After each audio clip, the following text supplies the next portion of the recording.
Hello, and welcome to the first episode of the Liny'O talk show right here on Bings TV. My name is Linda. Say you can call me Liny'O, and I'm so excited to be happy to be sharing with you one important educative topic. Today we are shining a spotlight on one significant public health issue that affects millions of women of childbearing age. Today, we are going to discuss with you the emotional and physical challenges that comes with polycystic ovary syndrome. We are also going to give you some practical tips to manage the condition to promote overall health. So if you are having polycystic ovary syndrome, or you know anyone with the condition, or you are simply interested in gaining more knowledge about this condition, then this conversation is for you. So joining me, I have a remarkable guest here, a beautiful one. She's a midwife, and she is Miss Louisa Amo. You are so welcome to the Liny'O Talk Show. Thank you. Thank you for inviting me. Okay, and you're looking splendid. Thank you. Okay, so I'll spare you some few minutes for you to properly introduce yourself to the viewers. Okay, thank you. My name is Louisa Amo. I'm a registered midwife and someone who aspires to be a gynecologist specialist and also to dive into the law fraternity with maybe a specialty that concerns our health. Isn't that attractive? Okay, so she decided to explore the complexities of women's health, and so she selected a very beautiful and then educative topic, that is polycystic ovary syndrome. So without much ado, we would quickly dive into the topic. So first of all, we want to know the meaning of polycystic ovary syndrome. We want to know how it affects childbearing, or how it results in infertility.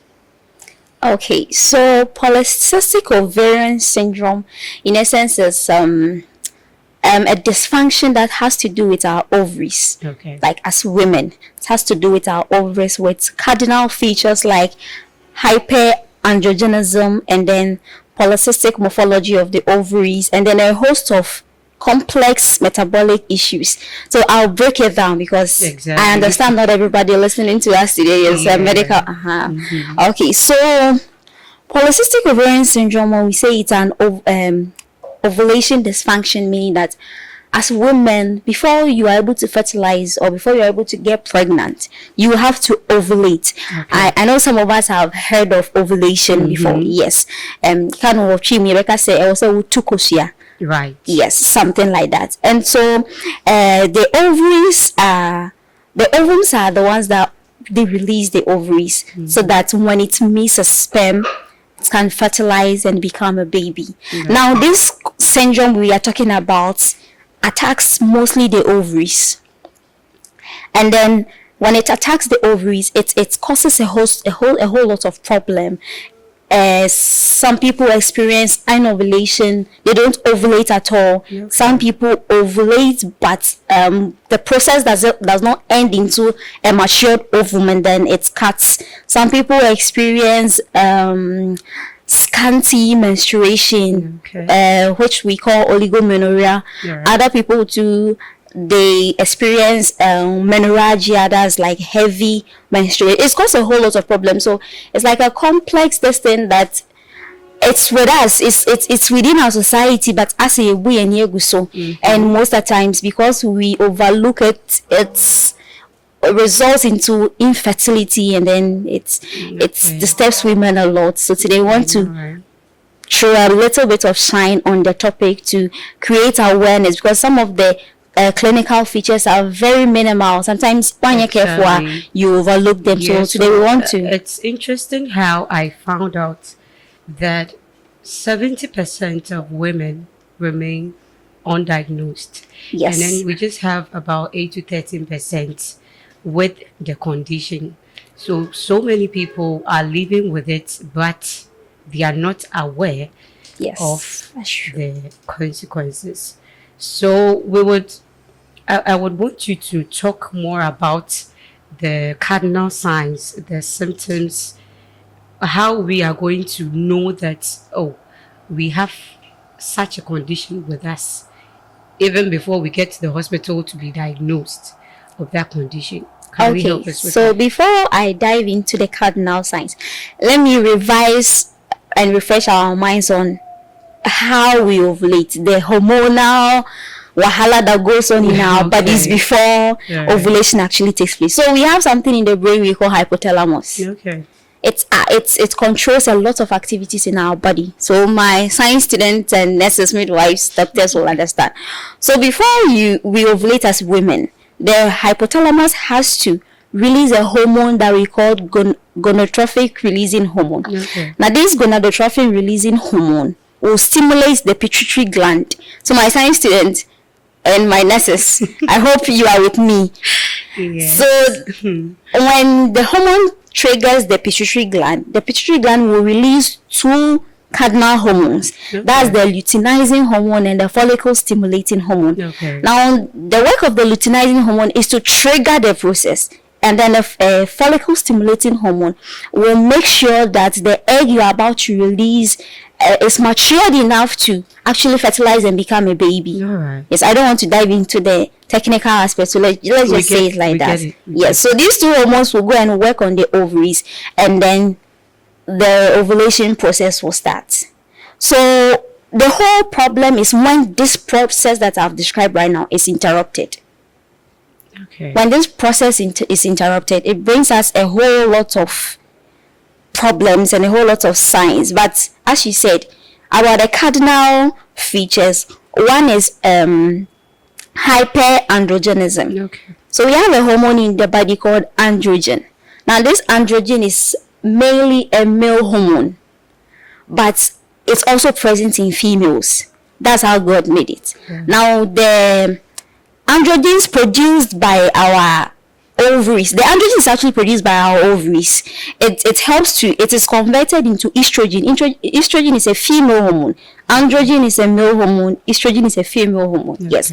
So the body converts the androgen produced by the ovaries and the adrenal cortex into estrogen, and then estrogen will promote will safeguard and promote the ovulation process and even the development of the female characteristics, the breast, Okay. our feminine features, the hips, everything. Yes. So now this androgen, even though it is needed in the process of ovulation, the body does not need it in excess, especially as a woman. You don't need androgen in excess. So when androgen become excessive in your body, Okay. Yes. The results in that. yes, so the American Society of Gynecologists actually describe PCOS, polycystic ovarian syndrome, as a principal androgen excess disorder in women. Interesting. Yes. Right. And then another thing that is about the ovarian morphology. So most of the times when you go to the hospital with such complaints, the doctor will ask you to go and take a scan. Okay. Now when you take the scan, how the ovaries look will also help the doctors to diagnose you. Nti ovaries say as a balls nkete ACC ovaries the so. That is what we call say cystic. Okay. It's like small cysts. ACC ovaries ne so. So when we do a scan, the doctors will see that, and we have a whole lot of metabolic problems too. All right. Dealing with our insulin and other stuff. It's a whole issue. You get it? Yes. Yes. So, we would want to know some causes leading to that. Any risk factors leading to PCOS? Okay, so about the causes. Most of the time, scientists have not actually pinpointed that this causes, but we have, as you said, risk factors that can lead to you having that problem. Okay. So number one is genetics. Has to do with our genes. Most of the times, scientists say that PCOS is genetically habitable by about 70%. Mm-hmm. So if you have a mother or a relative that is suffering from PCOS, there's 70% chance that you will inherit that problem. Oh, wow.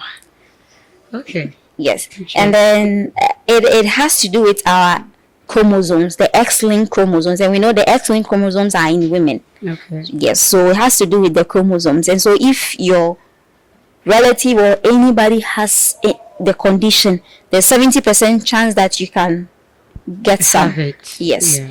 And then when you see the process I described from the hypothalamus to the ovaries, when this process is interrupted, we call something defective gonadotrophin secretion. Okay. Now when the body triggers the hypothalamus that I'm ready to ovulate, the hypothalamus has to release gonadotrophin releasing hormone. Yeah. Now when it is not enough, when it is defective, that is when the body or someone can develop such condition. All right. So I talked about the gonadotrophin releasing hormone has to trigger the release of luteinizing hormone and then follicle stimulating. Now these hormones has to be balanced in the body. All right. We don't need one to be more than the other. But with women with polycystic ovarian syndrome, doctors have realized that the luteinizing hormone is higher in them than the follicle stimulating hormone. Yes. And then when the luteinizing hormones are more in the body, okay,